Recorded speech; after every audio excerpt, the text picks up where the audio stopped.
ప్రస్తుతం రాష్ట్రంలో జరుగుతున్న తాజా రాజకీయ పరిణామాలు, అదేవిధంగా పెనమలూరు నియోజకవర్గంలో ఏ పార్టీ అధికారంలోకి వస్తుంది, ప్రస్తుతం మనతో మాట్లాడడానికి కొంతమంది టీడీపీ నాయకులు ఉన్నారు. వారి మాట్లాడడానికి తెలుసుకునే ప్రయత్నం చేద్దాం. నమస్తే సార్, చెప్పండి. ఇక్కడ పెనమలూరుకి సంబంధించి గత ఎమ్మెల్యే అయినటువంటి బోడే ప్రసాద్ గారు చేసిన అభివృద్ధి ఎలా ఉంది? ఈసారి ఖచ్చితంగా అధికారం పార్టీ అంటే సీట్ ఇస్తే గెలిచే అవకాశం ఏంటంటారు? ఇప్పుడు ఈరోజు మీరు అడిగిన దానికి సమాధానం ఏంటంటే, ముందుగా బోడే ప్రసాద్ అనేటువంటి వ్యక్తి జనాల్లోంచి ఉద్భవించినటువంటి నాయకుడు.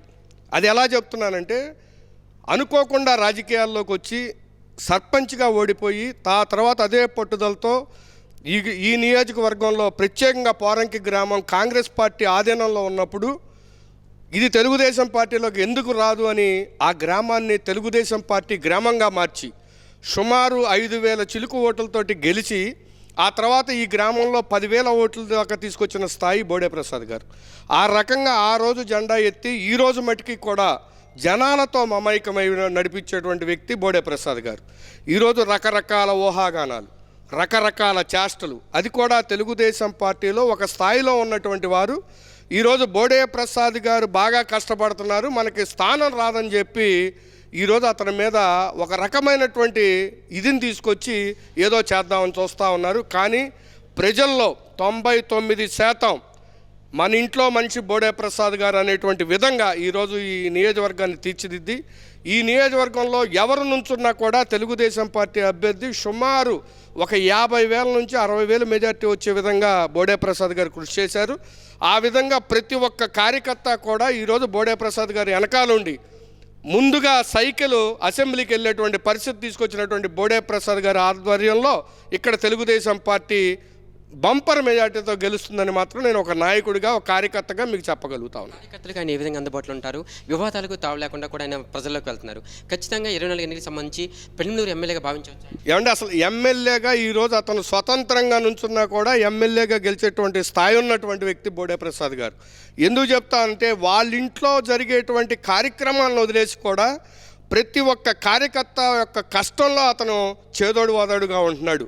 ఎవరికి నిజంగా తెలుగుదేశం పార్టీ కార్యకర్తకే కాదు, ఈ రాష్ట్రం ఈ నియోజకవర్గంలో ఎవరికి అన్యాయం జరిగినా, ఎవరికి ఆపద జరిగినా అక్కడ వాలిపోయేటువంటి వ్యక్తి బోడే ప్రసాద్ గారు. కాబట్టి ఇక్కడ గెలుపు అనేది నల్లేరు మీద నడక, రకరకాల ఊహాగానాలు రానియండి. బోడే ప్రసాద్ అనేటువంటి వాడు బడుగు బలహీన వర్గాలు, ఎస్సీ ఎస్టీ మైనారిటీలు, అదేవిధంగా తన సొంత సామాజిక వర్గంలో కూడా కూడు కట్టుకుపోయినటువంటి వ్యక్తి బోడే ప్రసాద్ గారు. కాబట్టి ఇక్కడ రెండో వ్యక్తికి తావే లేదు. ఇక్కడ బోడే ప్రసాద్ గారిని మించిన స్థాయి ఉన్నటువంటి వ్యక్తులు ఎవరూ లేరు. బోడే ప్రసాద్ గారు ఖచ్చితంగా తెలుగుదేశం పార్టీని విజయదొంత మోగించి చంద్రబాబు నాయుడు గారు సీఎం అవుతారు. ఇక్కడ బోడే ప్రసాద్ గారు అసెంబ్లీకి వెళ్ళే మొట్టమొదటి వ్యక్తి బోడే ప్రసాద్ గారు అనే విషయాన్ని మీకు తెలియజేస్తా ఉన్నాను. పరిపాలన విధానాల గురించి ఏం చెప్తారు? రాష్ట్రంలో 4.5 ఏళ్ల పాలనలో సంక్షేమ పథకాలు అందించాము, ఈ యొక్క సంక్షేమ పథకాలే వై నాట్ 175 అంటూ అధికార పార్టీ నాయకులు మాట్లాడుతున్నారు. ఈరోజు గ్రౌండ్ రియాలిటీలో ఆ విధంగా జరిగిందంటారు? ఏమండి, వై నాట్ 75 అని చెప్పి జగన్మోహన్ రెడ్డి గారు మాట్లాడుతూ ఉన్నారు. కానీ మా నాయకుడు నిన్న గుడివాడ సభలో కానీ అంతకుముందు పులివెందుల్లో జరిగిన సభలో కానీ వై నాట్ పులివెందులా అన్నాడు. ఎందుకన్నాడు? ఈరోజు సొంత బాబాయిని కానీ, సొంత చెల్లెల్ని కానీ, అమ్మని కానీ తరిమేసినటువంటి పరిస్థితులు ఈరోజు ఈ రాష్ట్రంలో వైసీపీకి ఉన్నటువంటి మైనస్లు. కానీ మా నాయకుడు ప్రతి ఒక్కరిని హక్కును చేర్చుకొని ఈరోజు వై నాట్ 175 పులివెందులతో సహా కూడా మేము గెలవబోతా ఉన్నాం. కాబట్టి ఇక్కడ ఉన్నటువంటి ప్రతి ఒక్కరూ కూడా ఈరోజు కొన్ని సామాజిక వర్గాలు జగన్మోహన్ రెడ్డి చేసేటువంటి బేభత్సాలకి బయటికి రాలేకపోతా ఉన్నారు. కానీ ఓటు రూపంలో ప్రతి ఒక్కళ్ళు కూడా బయటకు వచ్చి జగన్మోహన్ రెడ్డిని ఈ రాష్ట్రం నుంచి తరిమేసి వైసీపీ జెండా కనపడకుండా చేసేటువంటి ప్రతి ఒక్కరు కూడా కంకణబద్దులై ఉన్నారు. ఆ విధంలోనే మా నాయకుడు కూడా ఈ రాష్ట్రంలో ముందుకెళ్తా ఉన్నాడు.